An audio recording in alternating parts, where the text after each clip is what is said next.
Why is it so difficult to lose weight? But before we talk about obesity, let me introduce you to Deepika. Not this Deepika, this. Now, you're meeting this Deepika for the first time, but the chances are you're already assuming a lot of things about her.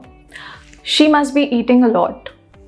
She never exercises because you know she's obese. But I'm about to show you that there is much more to what we see or understand about obesity. There are a lot of Deepikas out there. Maybe you are one of them. Or maybe she's the one from your friends, family members, or even relatives. But before we dive deeper into this topic, we must discuss what is obesity, what causes obesity, and how do we know we are obese. Some of the popular and obvious reasons are changes in the chemical and nutrient content of the food, the so-called Western diet, decrease in the physical activity, increase in the level of stress, inadequate or disrupted sleep, and a more widespread use of medications. All of them play a role in promoting weight gain. So, now how do you know if you're obese, overweight, or fit? Here's a simple formula that health experts use to define if you're fit, overweight, or actually obese. Using this, if your BMI is more than 25, you are overweight. And if it's more than 30, you are obese. The most shocking fact about obesity is it's rising at epidemic level and we are hardly paying any attention to it. 1 of every 4 persons is obese now, and the doctors predict that by 2030, half of the population would be either obese or overweight. It's time to act on obesity. But in order to do so effectively, we need to understand obesity in a better way. It is generally accepted that the body weight is determined by a pretty simple formula. We call it the energy balance equation. It works like this.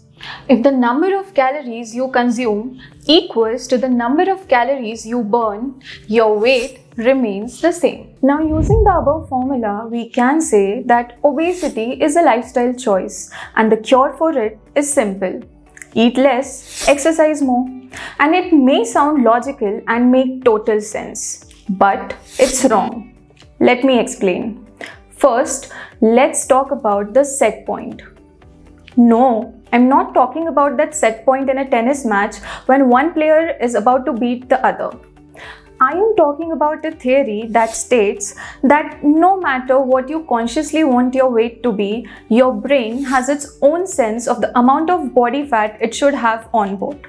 The theory states that our bodies have preset weight baseline hardwired into our DNA, and it has a complex system in place which very precisely regulates the energy intake and expenditure to keep you within that set point range of body fat. So, the whole energy balance equation we talked about earlier, it is not something that you can control voluntarily. Your brain regulates the calories in and calories out for you. And for your brain to do this, it needs to know the amount of energy you have on board all the time. And your brain knows this by listening to a hormone called leptin, which is made in your body fat. Now, you can think about it like your brain is a driver and your body is a car. Leptin is that fuel indicator that tells your brain how much fuel is in your tank. But leptin is just a part of mystery. You have got a bunch of other hormonal signals and senses. Your bones, pancreas, muscles, GI tract, liver, and sensory organs. They all play a major role in communicating to the brain the information it needs to carry on its task. The point is, your body has a complex system in place which regulates you within the set point range of body fat. So what happens when Deepika decides to lose weight by going on a diet? After all, obese people should eat less, right?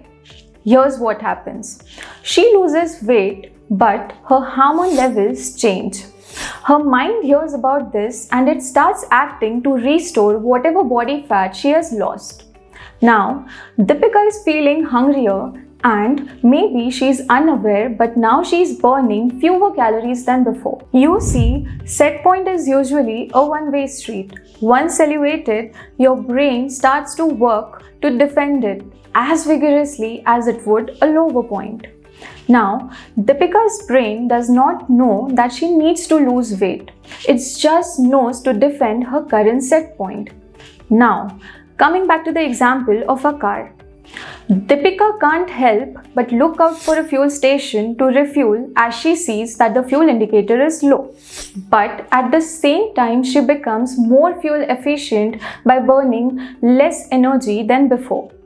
Now, this might explain why treating obesity with exercise or diet often fails to produce the desired results. Because your brain is always acting against you and you're always going to feel hungrier than ever. This also explains that when we go on dieting, we lose weight. But when we stop dieting, we gain back that lost weight. It's time that we stop blaming Deepika for her obesity. It's time to recognize that obesity is a disease and people suffering from this disease deserve your empathy and not your instant judgment. It's time to act on obesity together.